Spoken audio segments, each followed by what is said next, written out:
Assalamualaikum warahmatullahi wabarakatuh. Perkenalkan saya Ica, perwakilan dari kelompok 8. Di sini kita akan berdiskusi tentang apa benar pendapatan dapat mempengaruhi status gizi keluarga. Pertama-tama perkenalkan anggota kelompok kami, yaitu saya sendiri Ica Kiarin, lalu ada Romadita, Fadilah, Taufik Dwi, dan Wildam Adani. Berikut pengertian status gizi. Status gizi menurut WHO atau World Health Organization digunakan sebagai tolak ukur dalam menilai perkembangan dan kebutuhan nutrisi anak. Status gizi sendiri didefinisikan sebagai kondisi kesehatan yang timbul dari keseimbangan antara kebutuhan nutrisi dan asupan nutrisi yang diterima oleh anak. Status gizi dapat bervariasi tergantung pada sejumlah faktor, termasuk jenis kelamin, usia, berat badan, dan tinggi badan, serta lingkar kepala. Status gizi sendiri dipengaruhi oleh dua faktor, yaitu faktor langsung dan tidak langsung. Faktor langsung dipengaruhi oleh makanan yang dikonsumsi sehari-hari yang tidak memenuhi gizi seimbang dan penyakit infeksi. Lalu pada faktor tidak langsung disebabkan oleh ketahanan pangan keluarga, kondisi lingkungan, dan tidak lepas dari karakteristik keluarga. Karakteristik keluarga dapat terdiri dari jumlah keluarga, tingkat sosial ekonomi, dan kesehatan gizi tempat tinggal. Kondisi perekonomian merupakan salah satu aspek yang diukur dalam menentukan keberhasilan suatu negara. Data Badan Pusat Statistik atau BPS menyebutkan bahwa pada tahun 2006, tingkat ekonomi nasional mengalami penurunan dibandingkan tahun sebelumnya. Pada tahun 2005, pertumbuhan ekonomi sebesar 5,7% dan mengalami penurunan pada tahun 2006 menjadi 5,5%. Namun, pertumbuhan ekonomi nasional mengalami peningkatan yang signifikan pada tahun 2007 menjadi 6,3%. Pertumbuhan ekonomi Indonesia terus mengalami peningkatan pada tahun 2008, yaitu sebesar 6,1% lebih tinggi dari tahun 2007. Dan pada tahun 2009, meningkat sebesar 4,5% dan meningkat sebesar 6,1% pada tahun 2010. Menurut Fatmasari dan Widodo 2017, masyarakat atau suatu keluarga yang dengan kondisi status ekonomi rendah akan lebih mementingkan untuk mencukupi kebutuhan sehari-hari seperti biaya makan dan biaya membayar kebutuhan rumah. Makanan yang dikonsumsi pun cenderung tidak diimbangi dengan nutrisi dan gizi yang seimbang.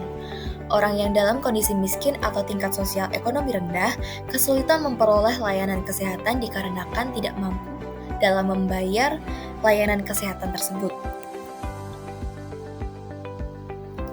Pendapatan keluarga juga sangat mempengaruhi tercukupi atau tidaknya kebutuhan primer, sekunder, serta perhatian dan kasih sayang seorang anak. Anak yang tinggal bersama keluarga dengan status ekonomi yang rendah mempunyai proporsi status gizi yang kurang dibandingkan dengan balita yang tinggal bersama keluarga dengan status ekonomi menengah ke atas.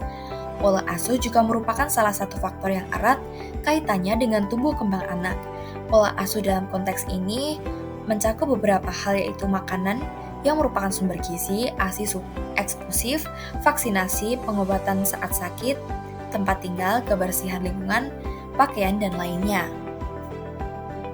Berikut adalah hubungan antara pendapatan dengan status gizi.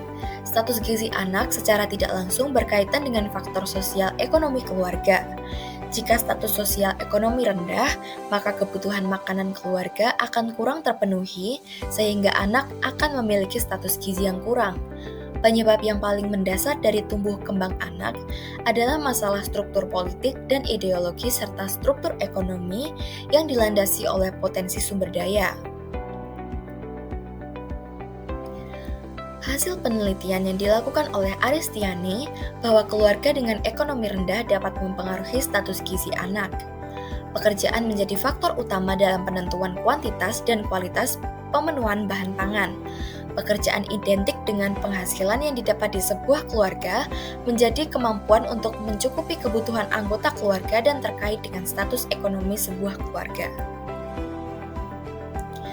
Hasil penelitian menunjukkan bahwa keluarga dengan ekonomi rendah sebanyak 46 atau 29,68% dari hasil tersebut, hampir sepertiga dari partisipan penelitian mempunyai status ekonomi yang rendah. Berdasarkan pekerjaan yang didapatkan, pekerjaan ibu sebagai ibu rumah tangga sebanyak 105 atau 67,74%. Kondisi tersebut menunjukkan bahwa sekitar 2/3 ekonomi keluarga bertumpu pada pendapatan yang didapat dari suami atau bapak pelita. Sedangkan pekerjaan bapak pelita, lebih dari setengah responden penelitian sebagai petani sebanyak 80 atau 51,61%, sehingga pendapatan yang didapatkan tidak tentu. Pekerjaan menjadi faktor utama dalam penentuan kuantitas dan kualitas pemenuhan bahan pangan. Pekerjaan identik dengan penghasilan yang didapat di sebuah keluarga, menjadi kemampuan untuk mencukupi kebutuhan anggota keluarga dan terkait dengan status ekonomi sebuah keluarga. Sekian penjelasan saya mengenai pengaruh pendapatan terhadap status gizi. Terima kasih sudah menonton. Wassalamualaikum warahmatullahi wabarakatuh.